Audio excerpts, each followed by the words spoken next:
जवळजवळ दिवाळीच्या नंतर आम्हाला तो 1-1.5 महिन्यानंतर वाटप करण्यात. परंतु 2025ला यावेळेस आमची पूर्ण अपंगांची दिव्यांगांची दिवाळी अंधारात झाली. आमचा जो राखीव निधी आहे हा आमचा दिव्यांगांसाठी राखीव निधी असतो, ज्याचा कुठेही उपयोग करता येत नाही. हा दिव्यांगांसाठी स्पेशल राखीव असतो.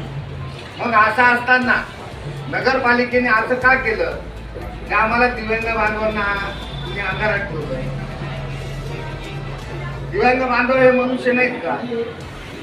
त्यांच्या काही गरजा नाहीत का? शासनाने हा राखीव निधी ठेवल्यानंतर याला वापरण्याचा अधिकार कोणी दिलेला आहे? हा प्रश्न आमचा आहे दिव्यांग बांधवांचा.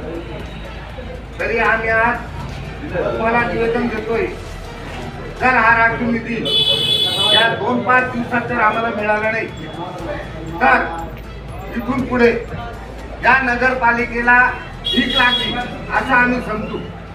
आणि या मनमाड शहरामध्ये कधी नाही तो या 7 ते 8 दिवसानंतर आम्ही सर्व अपंग बांधव मनमाड शहरामध्ये भीक मागो आंदोलन सुरुवात करू.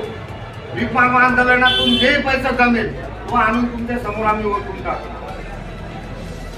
त्यानंतरही जर नगरपालिका आम्हाला मानतच नसेल, एक मनुष्य या मनुष्य खात याच्यातून जर आम्हाला जर तुम्ही धरतच नसाल तर त्यानंतर आमचा नाईलाज राहील.